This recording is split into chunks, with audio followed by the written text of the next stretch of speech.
Wasim sir tutorial का one on one teaching method तो आपने सुनाई है और इस साल उनके नीट के रिजल्ट्स भी बहुत कुछ बताते हैं। समीर अंसारी ने नीट 2024 के एग्जाम में बहुत ही शानदार परफॉर्मेंस दिया है, जिनका नीट स्कोर 633 आया है और ऐसे कई स्टूडेंट्स ने अच्छा स्कोर किया है। Wasim sir one on one teaching method में स्टूडेंट्स पे इन डेप्थ फोकस के साथ साथ उन्हें highest number of test series provide किया जाता है ताकि उनका एंट्रेंस एग्जाम क्लियर हो जाए। हमारे तीनों ब्रांच में एडमिशन ओपन है। ज्यादा जानकारी के लिए आज ही कॉल करें दिए गए नंबर पर। धारावी में 25 वर्षीय हिंदू युवक की हत्या, मृतक के संघ से जुड़े होने का दावा, भाजपा विधायक ने दी मस्जिद को बुलडोजर से गिराने की धमकी।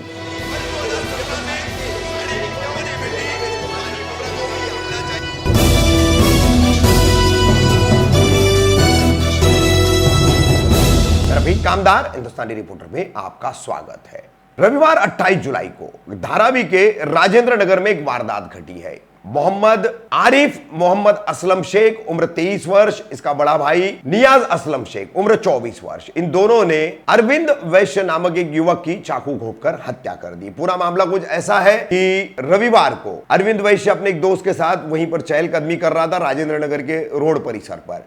तो उसी दौरान नियाज और आरिफ के पिता असलम का किसी के साथ विवाद हो गया और अरविंद ने इस विवाद में जाकर बातचीत की। उसी बात को लेकर के विवाद बढ़ा और नियाज तथा आरिफ को यह बात नागवार गुजरी, जिससे लेकर अरविंद के साथ उनका झगड़ा हुआ। अरविंद पुलिस स्टेशन पहुंचा और उसके बाद अरविंद अपने कुछ परिवार के सदस्यों के साथ और पुलिस के साथ घटनास्थल पर लौट रहा था, जहां पर नियाज और आरिफ मौजूद थे। मगर पुलिस के अनुसार पुलिस अपनी गाड़ी में थी और अरविंद एक मोटरसाइकिल पर अपने एक रिश्तेदार के साथ था। मोटरसाइकिल खड़ी करके अरविंद जैसे ही वहां पहुंचा है तो फौरन नियाज और आरिफ ने चाकुओं से अरविंद पर हमला कर दिया, जिसमें अरविंद की मौत हो गई। पुलिस ने फौरन नियाज और आरिफ इन दोनों भाइयों को गिरफ्तार किया है। अब इस मामले में ध्रुवीकरण की राजनीति आगामी विधानसभा चुनाव को ध्यान में रखकर भारतीय जनता पार्टी के नेताओं द्वारा और हिंदुत्ववादी संगठनों द्वारा की जा रही है। वहीं मृतक 25 वर्षीय अरविंद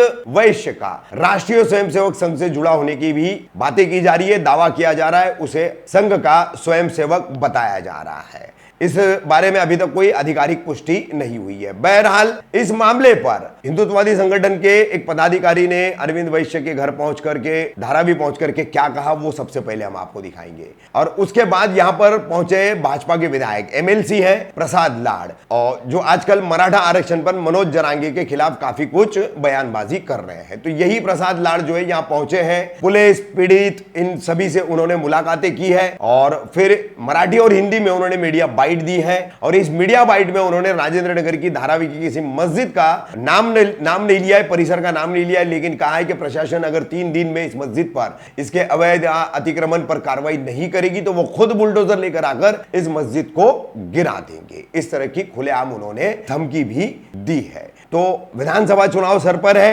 पोलराइजेशन की राजनीति फिर एक बार चरम पर है, हिंदू मुस्लिम फिर एक बार पसंदीदा सब्जेक्ट है। कल धारावी के निवासी अरविंद वैश्य की कल निर्मम हत्या कर दी गई। धारावी के निवासी अरविंद वैश्य, इनकी तस्वीर है, कल इनकी हत्या कर दी गई। इनका गुनाह सिर्फ ये था कि ये हिंदू थे, इनको इसलिए मारा गया। ये बंदे का कोई दोष नहीं। ये बंदे को जब झगड़ा किया गया, ये पुलिस स्टेशन आता है और पुलिस स्टेशन में आने के बाद पुलिस से मदद मांगता है कि मुझे बचाओ, मुझे लोग मार रहे। पुलिस के लोग साथ में जाते हैं, 2 कांस्टेबल के सामने इस व्यक्ति का मर्डर हो जाता है। ये सबसे बड़ा दुर्भाग्य का विषय है और इस प्रकार की घटनाएं हिंदुओं के साथ, हिंदुत्ववादियों के साथ में कंटिन्यू हो रही है। महाराष्ट्र की सरकार इस बातों पे ध्यान दे और हिंदुओं की सुरक्षा सुनिश्चित करे।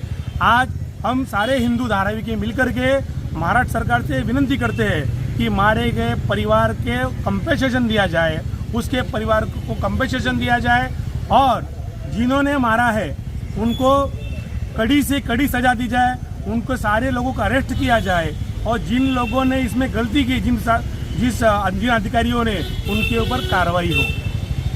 संघटनेचा काम करणारा प्रामाणिक गरीब घरातल्या कार्यकर्त्याला जमिनी हडप करू नये, पाण्याच्या पव्वाच्या नावाखाली जमिनी हडप करणं, त्या ठिकाणी मग अड्डे चालवणं, त्या ठिकाणी मग ड्रग्सचा व्यवसाय करणं हे सर्रास धारावीमध्ये चालतं। त्याला विरोध केला म्हणून एका कार्यकर्त्याची हत्या केली गेली। हत्या करत असताना पोलिसांच्या समोर हत्या केली गेली असा आरोप होता। आणि ज्या पद्धतीमध्ये 20-25 कार्यकर्त्यांनी ज्या दहशतवादी संघटनेचे कार्यकर्ते किंवा विशिष्ट समाजाच्या कार्यकर्त्यांनी ज्या पद्धतीमध्ये हल्ला केला तो निषेधार्थ होता. आज दुपारी मी इकडे आलो, 2 आरोपींना अटक केली. पोलिसांनी महापालिकेच्या कॅमेऱ्याच्या आणि पोलीसच्या कॅमेऱ्याच्या आणि तिकडच्या असलेल्या व्यावसायिक दुकानदारांच्या कॅमेऱ्याचे फुटेज आणले. त्यामध्ये 2 आरोपी स्पष्टपणे भोकसताना आणि पकडताना दिसत आहेत. इतर उरलेले आरोपी हे 20-25 लोक हे त्याला सहकार्य करताना दिसत आहेत. हा इन्सिडेंट काल 2दा झाला आणि दोन्ही वेळेला त्या माणसाला मारायचा प्रयत्न केला गेला. त्यामुळे आता आलेले ॲडिशनल कमिशनर अनिल पारसकरजी, या झोनच्या DCP सौभाग्यवती तेजस्विनी सातपुतेजी यांनी सर्व आरोपींना तात्काळ अटक केली जाईल हे माझं प्रॉमिस केलं.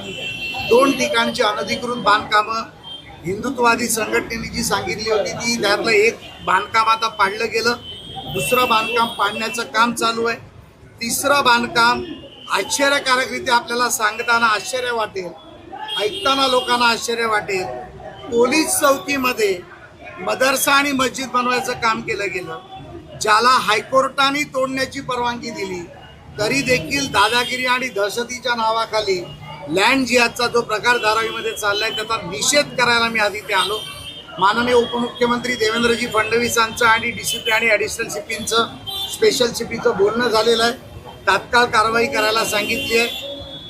मयत मुलाचं पोस्टमार्टम देखील उद्या सकाळी इन कॅमेरा करायला सांगितलं आहे आणि सर्व आरोपीवरती, लँड जिहादच्या आरोपीवरती तात्काळ कारवाई होईल अशी ग्वाही मला आता पोलीस स्टेशनने दिलेली. याच्या अगोदर देखील धारावीमध्ये अनेक प्रकार जे आहेत ते उघडकीस आले होते. स्वतः नितेश राणे या ठिकाणी आले होते. हिंदू सकल समाजाकडून देखील जे आहे ते या ठिकाणी मोर्चा काढला होता. कुठेतरी कमी या ठिकाणी आणखी जे आहे ते लँड जे आहे ते वाढताना पाहायला मिळतात. यावरती सरकार मग काय पावलं उचलणार? मी सरकारचा प्रतिनिधी आमदार म्हणून आज इथे आलेलो आहे. मी पोलिसांना आणि महापालिकेला फार स्पष्टपणे सांगितलं आहे, उद्या सकाळी 10:30 वाजता महापालिकेचे DMC प्रशांत सपकाळेच्याकडे आम्ही एक बैठक लावली आहे, ज्यामध्ये पोलीस अधिकारी, ट्रॅफिकचे अधिकारी, महापालिकेचे अधिकारी, धारावीचे अधिकारी सर्व येतील. ही मस्जिद पाडण्यासाठी 3 दिवसाची वेळ मी देणार आहे आणि जर त्या 3 दिवसाच्या वेळेमध्ये मस्जिद पाडली नाही तर हा प्रसाद लाड स्वतः बुलडोझरवर उभा राहून ती मस्जिद पोलीस स्टेशनमध्ये असते.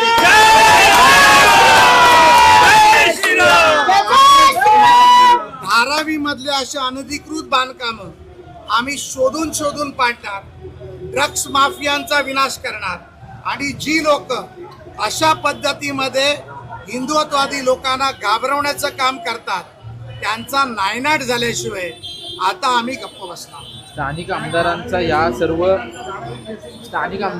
सर्व गुन्ह्यांवरती असेल किंवा यांच्यावरती वरदहस्त आहे. नशा मुक्ति के बारे में, ड्रग्स के बारे में मैंने कहा है वो पूरी तरह से बंद होना चाहिए. मैंने NCB के अधिकारी को भी बात की, एंटी ड्रग्स टेररिस्ट के लोगों को भी बात की. इसमें स्पेशल कोमिंग ऑपरेशन कल से चालू होगा और पूरी तरीके से मैं मेरे कार्यकर्ताओं को बोलता हूं, जहां पर भी आपको संशयित होगा ड्रग्स है वहां मुझे या पुलिस को बता दीजिए. कार्रवाई नहीं हुई तो हम हमारी एक टोली बनाएंगे जिसके माध्यम से इनको खत्म किया जाए. याच्या अगोदर या ठिकाणी आमदार होते, ते आता खासदार झालेले आहेत. त्यांचा कुठेतरी ह्या आरोपींवरती वरदहस्त आहे किंवा हे सर्वच्या सर्व जातीयवादी लोकांना ताकद देण्याचं काम इकडचे स्थानिक पूर्वीचे आमदार आणि आताचे खासदार आणि मताच्या राजकारणासाठी मताची भीक मागणारे आताचे निवडून आलेले खासदार करतायत. माझ्या खासदारांना आव्हान आहे, जर तुम्ही कैलासवासी शिवसेना प्रमुखांची शिवसेना म्हणून म्हणता तर ज्या हिंदू मुलाची हत्या झाली त्याच्या घरी अनिल देसाई येणार आहेत का? त्याच्या घरी वर्षा गायकवाड येणार आहेत का? हा माझा सवाल आहे. आम्ही कोणी येऊ न येऊ आम्ही भीक घालत नाही. आम्ही संघर्ष करणार आणि आमचं सरकार या लोकांच्या मागे